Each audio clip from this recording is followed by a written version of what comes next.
Hey, my fellow travelers. Welcome back to While I Drive. Here's a thought for the road. How do two people create a powerful us without requiring either the you or the me to disappear? There is a lot of relationship advice about togetherness. Make time for the person you love. Be present. Listen. Show affection. Share a life. Not merely a house. There is wisdom in that. A person can be married and terribly lonely. Autonomy can become avoidance. Independence can become an excuse for never really showing up. But there is another possibility worth leaving room for. Maybe love does not always require the same appetite for togetherness. Maybe needing solitude does not necessarily mean rejecting your partner. Maybe independent passions are not necessarily competition for the relationship. And maybe one person should not have to continually prove love by wanting exactly the same amount of connection as the other person.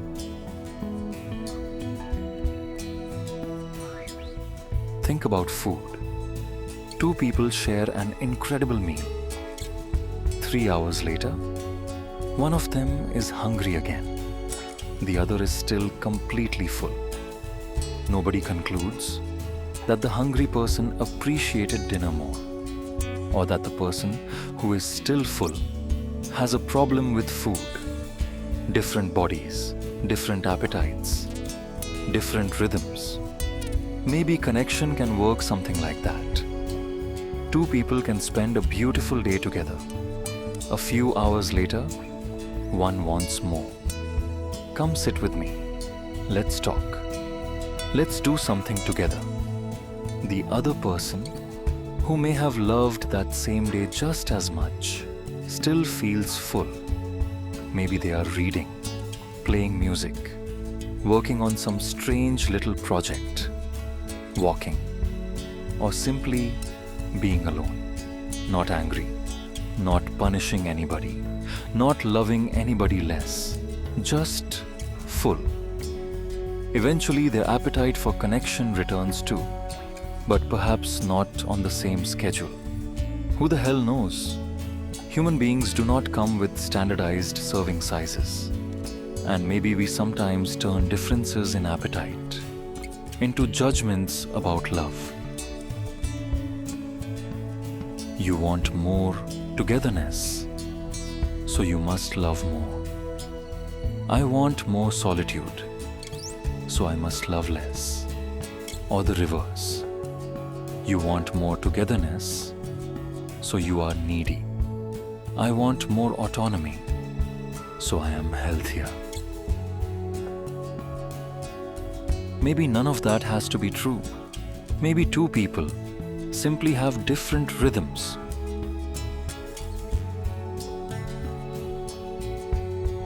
Music offers another way to look at it. There is something beautiful about playing in a band. The drums are there, the bass is there, the chords are underneath you. There is a foundation, there is a home. And then somebody takes a solo. They stretch, explore, wander. Maybe they go pretty far out there. But the solo is not necessarily a rejection of the band. The band may be part of what makes the solo possible. There is somewhere to come home to. And sometimes, coming back feels beautiful, precisely because there was room to leave. What if relationships can breathe like that?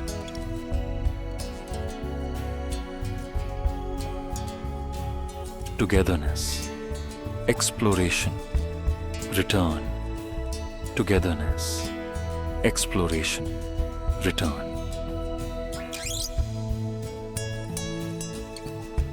Of course, somebody can take the solo so long that the rest of the band starts wondering whether the guitar player fucking quit. And that is real too. Autonomy can become neglect. But togetherness has its own extreme. Love can slowly become, I need your time, your attention, your weekends, your energy, your interests, your presence. And something that once felt like home can begin to feel like a place where somebody cannot quite breathe. Neither extreme gets automatic moral superiority. Someone asking for closeness is not automatically needy. Someone asking for space is not automatically selfish or incapable of intimacy. Maybe the harder question is, can we learn each other's rhythm? Can someone here please come closer without translating it into give up your freedom? And can someone here please give me some space without translating it into you are not loved?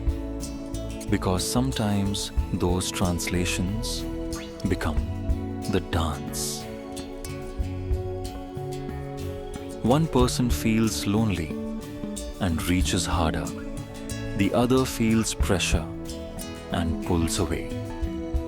The first experiences the distance as confirmation of the loneliness and reaches harder still. The second experiences greater pressure and retreats further. Eventually, each person's attempt to protect themselves creates exactly what the other person fears. Relationships do require accommodation. Love is not simply, this is who I am. Deal with it. Behavior can change. Someone can put the phone away, create intentional time, initiate affection, plan an evening, listen more carefully, show up more fully. Something can matter because it matters to the person you love. But perhaps there is a boundary between adjusting behavior and abandoning nature. You can ask someone to behave differently. You cannot negotiate them into spontaneously feeling differently. Nobody can sign an agreement saying, beginning Tuesday, I will naturally desire 40% more togetherness or 40% less. So perhaps both people eventually face the same question. What can I reasonably adjust because I love you? And what would require me to stop being myself? Because there is an us here, but there is also a you, and there is a me. Us is the shared life, the dinners, the conversations, the affection, the adventures, the difficult years, the celebrations, the bed, the home, the history that belongs only to these two people, because nobody else was there for all of it.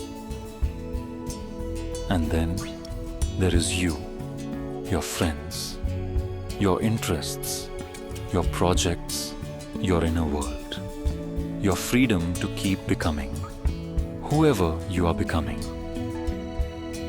And there is me, my friendships, my passions, my solitude, my creativity, my inner world, my freedom to remain myself. Maybe a strong relationship is not necessarily the one that maximizes us. Maybe it is the one spacious enough to contain all three: us, you, me. Look at all these cars on the road. Think about how many different versions of love are traveling around out there. Somebody could happily spend almost every waking hour with the person they love. Somebody else can love just as deeply and disappear into the garage for 6 hours. Some couples share nearly everything. Others come together, then wander into separate worlds and return with stories. Human love comes in a lot of shapes, which may be why simple relationship rules can become complicated so quickly. Put your partner first. What does that mean?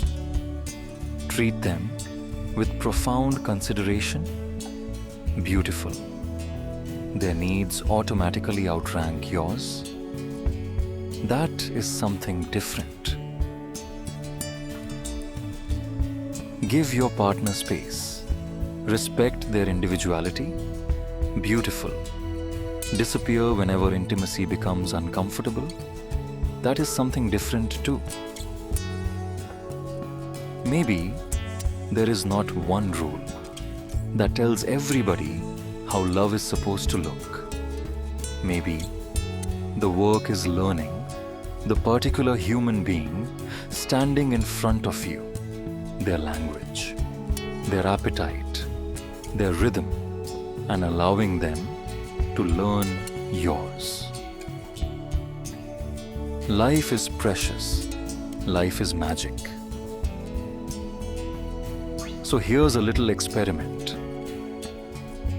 The next time that familiar tension appears, whether you are the one reaching or the one pulling away, get curious about the translation. When somebody says, "Come closer," maybe they are not saying, "Surrender your freedom." Maybe they are saying, "I miss you. I want to feel chosen. I want to know we are okay." And when somebody says, "I need space," maybe they are not saying, "Go away. I do not love you." Maybe they are saying, "I need to hear myself for a while. I need to wander. I need to create. I need to refill something so I can come home as myself." Maybe love asks something difficult from both people. For the person who wants more closeness, perhaps love sometimes means allowing distance without treating every inch of it as abandonment.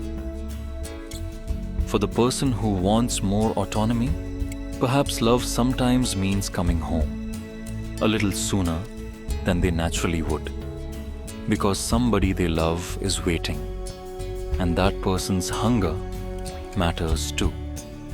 Not because either appetite is wrong, because both are real.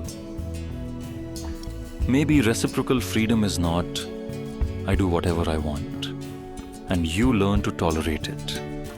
Maybe it is, "Your freedom matters to me, and mine matters to you. Your longing matters to me, and mine matters to you. And neither of us gets to declare our own nature, the official definition of healthy." Maybe some differences can be danced with for a lifetime. Maybe some cannot. Maybe two people can create an entirely new rhythm together. And maybe sometimes they discover that the music each needs to play simply does not fit the same song anymore. Who the hell knows? Maybe admitting we do not know is more loving than pretending there is one universal answer. But perhaps the person saying, "Please come closer," deserves to be heard, and the person saying, "Please give me room to breathe," deserves to be heard. Maybe neither is asking, "Will you love me more?" Maybe they are asking, "Will you learn how I love? Will you learn how I breathe? Will you learn my rhythm? And will I learn yours?" Maybe the question is not, which one of us knows how a relationship is supposed to work? Maybe it is. Can we create a rhythm where neither of us has to disappear? A complete you, a complete me, and something we deliberately create between us called us. Something to think about as you head down the road today. Thoughts are important. Let's practice some good ones. Let's write.